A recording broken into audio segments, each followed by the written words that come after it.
Hello friends, a great welcome to my channel. I am Poonam Dua and today with me you are going to cover the important themes and question answers of Midsummer Night's Dream. An important play by William Shakespeare बहुत ही काम आएगा आपके किसी भी subjective या important competitive exam में। तो देखते हैं इस प्ले से किस तरीके के क्वेश्चंस आपको आ सकते हैं एग्जाम्स के लिए। अगर आप सेल्फ प्रिपरेशन करना चाहते हैं तो आप ये पीडीएफ ले सकते हैं। पीडीएफ के लिए कांटेक्ट करने का लिंक डिस्क्रिप्शन में गिवन है। ब्रिटिश प्लेस और राइटर्स के बारे में लिखा है एक पीडीएफ में बहुत से इंपॉर्टेंट ऐसे क्वेश्चंस हैं और लास्ट पीडीएफ में इंपॉर्टेंट आरटीसी हैं प्रॉपरली सॉल्व जिस तरीके से आपको एग्जाम में लिखनी है। तो आप पीडीएफ पैकेज के लिए जा सकते हैं, उसके साथ ही साथ मेरे वीडियोस भी देखिए, आपकी सेल्फ प्रिपरेशन हो जाएगी। और अगर बहुत डिटेल में करना चाहते हैं तो लाइव सेशंस मेरे चलते ही हैं, आप लाइव क्लासेस को ज्वाइन करिए। दोनों के लिए मैंने लिंक दिया है। अगर आपको लाइव सेशन की इंक्वायरी करनी है तो there is a WhatsApp link, और अगर आपको पीडीएफ पैकेज की इंक्वायरी करनी है there is a Telegram link, और वो लिंक क्लियरली दिए गए हैं डिस्क्रिप्शन में। आपको कोई प्रॉब्लम नहीं होगी, अगर कोई प्रॉब्लम हो भी तो कमेंट्स में लिख दीजिए। तो many videos are being prepared, many videos are already there. Block 1 के लिए डॉक्टर फॉस्टर्स है, जैसे ब्लॉक 4 के लिए एल्केमिस्ट, ब्लॉक 6 के तीनों वीडियोस बहुत अच्छे से प्रिपेयर्ड हैं। अभी इसमें एक वीडियो और ऐड किया जा चुका है। एक वीडियो में मैं आपको समरी दे रही हूँ, एक वीडियो में थीम एंड क्वेश्चन आंसर्स, और एक वीडियो में इम्पॉर्टेंट आरटीसीज। उसके अलावा ये पैकेज आपको मिल जाएगा तो आपकी प्रिपरेशन बहुत अच्छी हो जाएगी। आई नो आप में से बहुत से लोग वर्किंग हैं जो कि नहीं कर सकते हैं बिल्कुल लाइव सेशन में प्रैक्टिस, उन्हीं के लिए मैंने ये वीडियो और पीडीएफ पैकेज क्रिएट किया है। And before moving further, please do not forget to share and subscribe to channel. Those who are here for Indira Gandhi National Open University, they can also watch these two videos, and these videos are really going to be beneficial for you because this concerns RTC question. RTC जो कि generally सभी students को थोड़ा सा tough लगता है, किस तरीके से पैसेज को देखें, कैसे आइडेंटिफाई करें और आंसर किस तरीके से दें। Everything has been mentioned in these two videos. The same links I will provide in description too. कुछ बेसिक इन्फॉर्मेशन आपको हमेशा याद रहनी चाहिए किसी भी क्वेश्चन को आंसर करने के लिए। Author we know William Shakespeare first perform likely around 1596 and 95 and it falls under the genre of comedy। बहुत ही जाना माना प्ले है, बहुत इंट्रिकेट प्लॉट है, 3 अलग अलग प्लॉट्स इसमें कंटिन्यू पैरेलली रहते हैं एक दूसरे के साथ, वो आपने प्रीवियस वीडियो में देख ही लिया होगा। हर तरीके की थीम इसमें एक्सप्लोर है, from magic to fantasy to dream to supernatural powers. तो प्ले का बेसिक आपको पता होना चाहिए।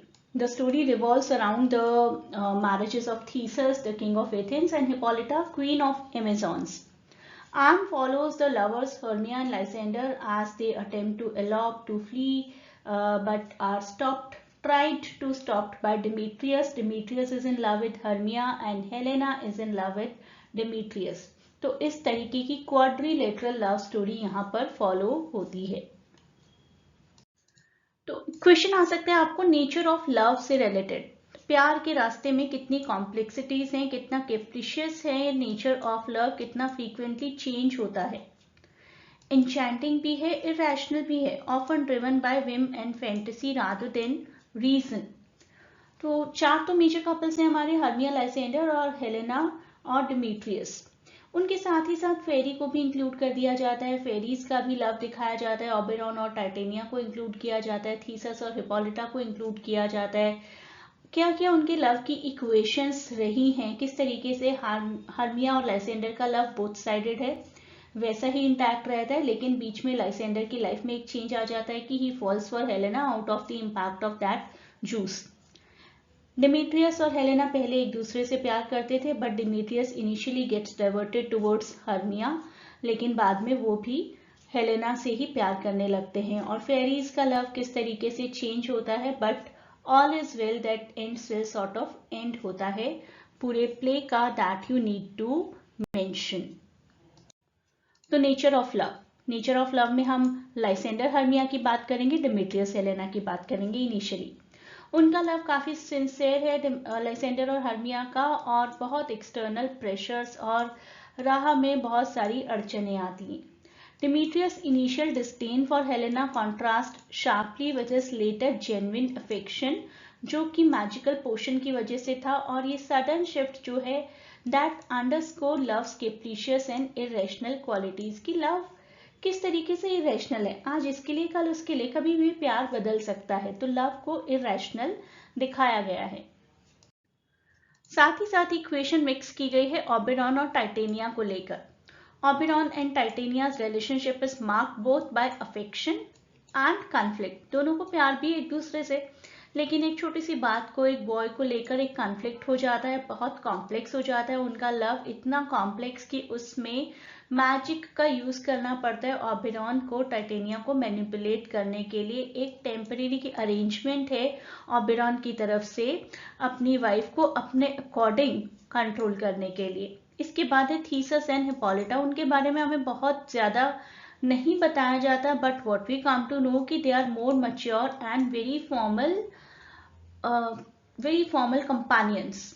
Their love is portrayed as very stable and very practical, very pragmatic, symbolizing a great order and a great authority.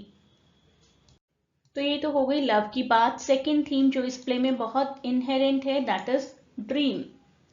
Shakespeare ने dream theme को बहुत ज़्यादा एक्सप्लोर किया. बहुत सारी चीज़ें ऐसी दिखाई हैं जो कि रियलिटी के बियॉन्ड हैं और एक इल्यूजन की तरह लगती हैं.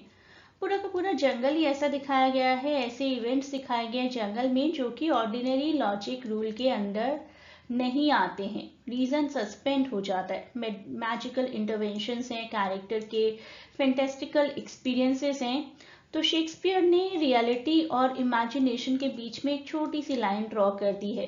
प्ले का कंक्लूजन जो हमें पक सजेस्ट करते हैं ना, कि अगर आपको लगा कि ये सब कुछ इलॉजिकल था तो आप इसको ड्रीम की तरह कंसिडर करिए, और this was just an escape from reality.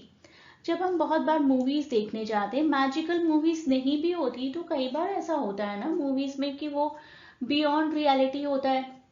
एक पर्सन है जो आकर एक हैंड पंप को उखाड़ देते हैं, बियॉन्ड रियलिटी है, राइट. एक पर्सन है जो बाइक को बड़े आराम से उठा लेते हैं, अपने हाथों में उठाकर फेंक भी देते हैं, बियॉन्ड रियलिटी है.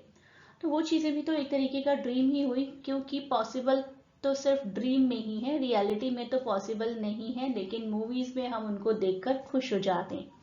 तो मूवीज बेसिकली बनाई ही इसलिए जाती हैं, प्लेस पुराने टाइम में बेसिकली बनाए ही इसलिए जाते थे कि we could take a small escape from reality. जब भी हम ड्रीम फैकल्टी की बात करेंगे तो पक का एपिलॉग मेंशन करना मत भूलिए. लास्ट में पक अपने एपिलॉग में ऑडियंस को इनवाइट करते हैं और कहते हैं कि आपको अगर प्ले इलॉजिकल लगा, forget it, considering it a dream. By suggesting that if the performance has seemed dreamlike or fanciful or fantasy, they should think of it as such. यही सोचिए. पक रीइंफोर्स करते हैं प्ले की थीम को और उन ब्लर्ड बाउंड्रीज के बारे में हमें अवेयर करवाते हैं. पूरा फॉरेस्ट बिल्कुल इंचेंटेड, और ऐसा लगता है कि कोई मंत्र फूका गया पूरे फॉरेस्ट पर, जहाँ पर मैजिकल इवेंट्स हो रही हैं.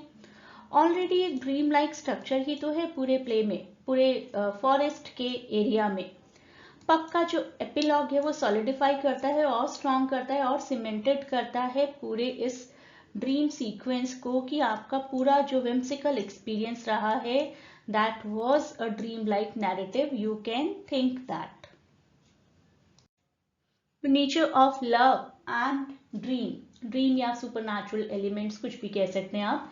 ये दो बहुत ही रिपीटेड क्वेश्चंस हैं जो इस प्ले में से आपको एग्जाम्स में आते हैं, और एडिशनल स्टडी करने के लिए आप लोग पीडीएफ ले सकते हैं. पीडीएफ किस तरीके से ग्रैब करेंगे उसके लिए एक इंक्वायरी के लिए एक टेलीग्राम लिंक है, टेलीग्राम लिंक पर आप पूछ सकते हैं कि कैसे आपको ये पीडीएफ्स मिलेंगी. तो सेल्फ स्टडी करना चाहते हैं तो पीडीएफ के थ्रू पढ़िए, आपकी स्टडी बहुत ही इन्हांस हो जाएगी and you will for sure get really good marks, provided कि अच्छे से सारी प्लेलिस्ट देखें और अच्छे से सभी पीडीएफ्स को पढ़ें. The best thing is that one can join the live sessions.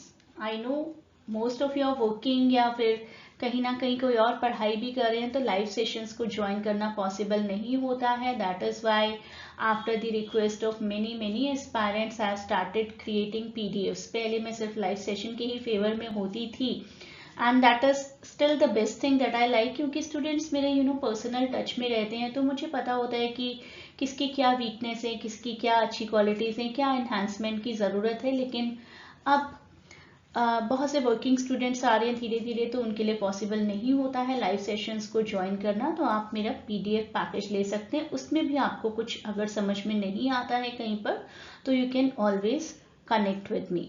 किस तरीके से कनेक्ट होना है that will be told to you when you opt for the PDF package.